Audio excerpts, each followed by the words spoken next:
Every single year, employers get hit with six-figure OSHA citations. And here's the crazy part.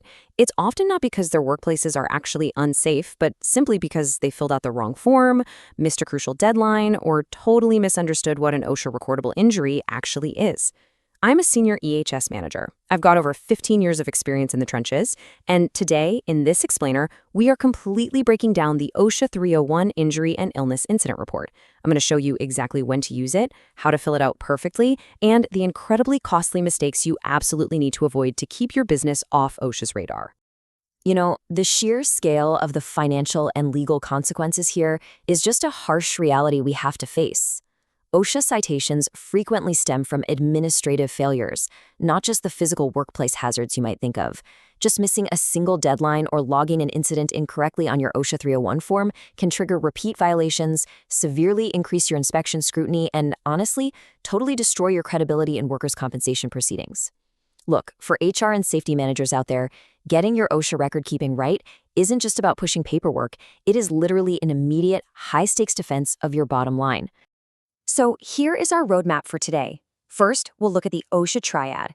Second, recordability criteria. Third, a Form 301 step-by-step walkthrough. Fourth, first aid versus medical treatment. Fifth, the 7-day rule and retention. And finally, electronic reporting with the ITA.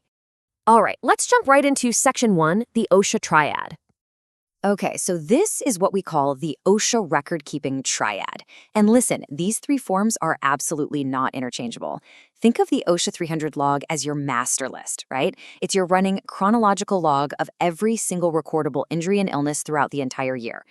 Then you've got the OSHA 300A, which is basically your annual report card that summarizes all those totals for public posting. But the OSHA Form 301, well, that is your investigative deep dive. It gives you the incident-level details. So while the 300 log gives you the high-level list, the 301 tells the detailed story of exactly what happened, who was involved, and how the whole incident unfolded. Moving on to Section 2, recordability criteria. Now, a massive question I get all the time is, hey, do I really need to fill out a 301 for every little paper cut? And the answer is absolutely not. You are legally mandated to initiate an OSHA 301 Injury and Illness Incident Report only if an event results in death, loss of consciousness, any days away from work, restricted work or transfer to another job, or medical treatment beyond first aid. Also, a significant injury or illness diagnosed by a licensed healthcare professional is going to trigger this requirement too. So a simple scratch won't cut it, but the second you hit one of these specific thresholds, the requirement to complete the OSHA Form 301 becomes absolute. No exceptions. Okay, Section 3, Form 301, step-by-step. Let's get into the weeds. Go ahead and grab your clipboard or open up your safety software because the actual anatomy of the OSHA 301 form is broken down into 4 core areas. You start with the employee information, who they are, when they were hired, then the physician or healthcare professional information, which details exactly where they were treated. Now, the third step, the case details and narrative, this is where most people fail. I mean it. This cannot be vague. You need an objective, detailed narrative that captures what the employee was doing right before the incident reporting, what specifically caused the injury, and the root cause. OSHA actively cites employers for entries that are just too ambiguous. And finally, a company official has to certify the form, ensuring it's completely accurate. Now, I need you to pay super close attention here because this next part is a massive compliance trap. For certain sensitive incidents, things like those involving HIV, hepatitis, tuberculosis, needle sticks contaminated with blood, or injuries to intimate body parts. These are classified as privacy concern cases. In these very specific situations, you absolutely must protect the worker's identity. You actually write the words privacy case in the space for the employee's name on the forms to prevent revealing any personally identifiable information. Mishandling this, that's a direct privacy violation. And believe me, OSHA takes it incredibly seriously. Next up, Section 4. First aid versus medical treatment. This dividing line right here is the #1 classification error that safety pros make, and it leads to either dangerous underreporting or severe overreporting. On one side, we have first aid, applying a simple bandage, using a non-prescription medication, non-prescription strength, or just drinking fluids for heat stress. These are all considered first aid, and they are completely non-recordable.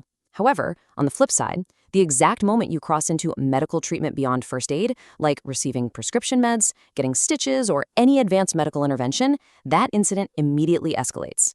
That is your trigger, right there. That requires the OSHA 301 form to be completed. All right, let's talk deadlines in Section 5, the 7-day rule and retention. We really need to focus on strict regulatory deadlines here because this is where so many facilities completely drop the ball during audits. 7. I want this number totally burned into your memory. You have exactly 7 calendar days to complete the OSHA 301 form. And notice I emphasized calendar days, not work days. This clock does not pause for the weekend. The countdown starts the exact moment management learns that an incident has occurred and that it meets the recordability criteria. Waiting around until the employee returns to work or until their medical treatment concludes, that is a direct violation of OSHA form requirements. And 5. That is your retention period. Your completed OSHA Form 301 documents, right alongside your 300 log and 300A summaries, must be retained on file for exactly 5 years following the end of the calendar year that those records cover. And remember, if an inspector shows up, you have to be able to produce these documents rapidly. You can't be digging through filing cabinets for a week. Finally, let's look at Section 6, Electronic Reporting, or the ITA. We really need to discuss the massive compliance update regarding electronic reporting that is catching thousands of employers completely off guard right now. OSHA has seriously expanded its electronic submission requirements. Historically, a lot of you probably only submitted your 300A summary data, but under the new rules, specific establishments are now required to submit their incident-level data from both the OSHA 300 log and the OSHA Form 301 directly into the federal database using OSHA's injury tracking application, which we call the ITA. Let's break down this mandate real quick so you know exactly if this applies to your business. If your establishment has 100 or more employees at any given time during the year and your primary business falls into one of the designated high-hazard industries listed in OSHA's new Appendix B, well, you are on the hook. You must submit your 300 and 301 data electronically by March 2nd every single year. Make no mistake, this is a huge shift in incident reporting visibility for the agency. Which brings up a really critical question, right?